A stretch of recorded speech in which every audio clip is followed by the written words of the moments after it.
Hey guys, in today's video I wanted to show you the process of my newest watercolor and mixed media painting Muskoka, which means daydreamer in Japanese, which I created for this month's art auction with the Bad Apple Artist Collective on Facebook. A link to the auction is in the description of the video. On Pinterest, I found a picture of a lovely girl from which I only picked the face and created a new image around it. I really liked the impression of her face and the beautiful skin tones. I decided, since I'm currently exploring geisha and Oiran inspired imagery, to give her a beautiful kimono and put her into an iconic position almost like the Buddha. Two butterflies are hovering above her hands and it looks as if they would be attracted to her by an invisible force. Real quick before we start, for more in-depth painting tutorials, head over to my Patreon page and select the $5 reward tier. You will gain instant access to over 50 downloadable painting tutorials, which provide you with insights into my work in progress. I also answer your questions and share helpful tips about art materials. For $10 a month, you get exclusive access to both my live stream and real-time painting videos.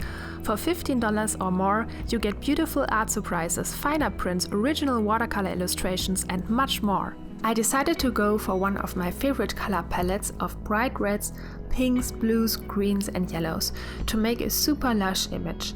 I realized that when I create a series of paintings, oftentimes they have a similar color palette to them, and currently I'm very into super bright, almost neon-like colors. As always, I started with painting in her face and continued with the hairstyle. I didn't use as much color pencils as in my previous works, since I used Britannia cold pressed paper from Hanemühle. I find that for this paper, watercolor only works best. The ability to lift off paint and correct almost every mistake make it easier for me to render the picture with watercolors only. It's not a better technique, it's just a bit different from using the Fabriano paper, where I can use a lot of color pencil work. I like to change things up from time to time in order to be able to either remember myself of techniques that I developed some time ago or to learn new ones. In order to get very bright results, I use aero colors from Schminke for the reds and the violets and some of the blues. But since I recently fell in love with a new blue tone that was gifted to me by a friend of mine, Cecilia, who makes her own colors, I began to use this color as well in this painting. The brightness of the blue was totally unexpected, and it was exactly the tone that I was looking for, and so this is now my favorite blue tone, and I used it for my latest series of Oiran paintings. I will have a link to Cecilia's shop in my description if you want to try it too. Making a kimono reference took me forever. I now apply a different, less time-consuming technique that I will talk about in the next video, but for this one I Frankensteined endlessly in Photoshop. As a reference picture I used various kimono pictures, but they all showed different poses, so I had to create the pose that I envisioned from these pieces of reference, which was a nightmare. For the hands I exclusively used photos of my own hands. I recently discovered that my phone has a feature that let me take a photo per voice command, which is incredibly helpful if you need reference pictures. I then pose weirdly in front of my phone and yell at it from time to time, but it works and it helped me out already on a couple of occasions. The background I painted more loosely and rough, which I really should do more often. I applied a wet and wet technique, where I first fill in the area that I want to work on with water, and then I carefully add colors to it and let them bleed into each other. This way, beautiful abstract patterns emerge without me doing very much.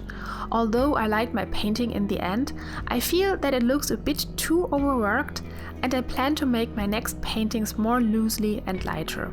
A bit like I painted the background. I also need to let some of the white paper untouched, so that some parts of it shine through the finished painting. Also, something that I discovered after painting so many kimonos is that patience really pays off. Even if it seems that it takes forever to paint in all these little patterns, the result is always beautiful and I never feel that I spent too much time on them. On the other hand, when I rush detail in the fabric, I feel that I wasted some of the potentials that these lush patterns can give my artwork. I also discovered that using opaque gel pens helps me rendering patterns a bit faster, and I can correct portions that might get a bit messy or muddy. Speaking of opaque pens, does any of you know similar pens that are close to 100% opaque? I feel that only white and golden gel pens are opaque.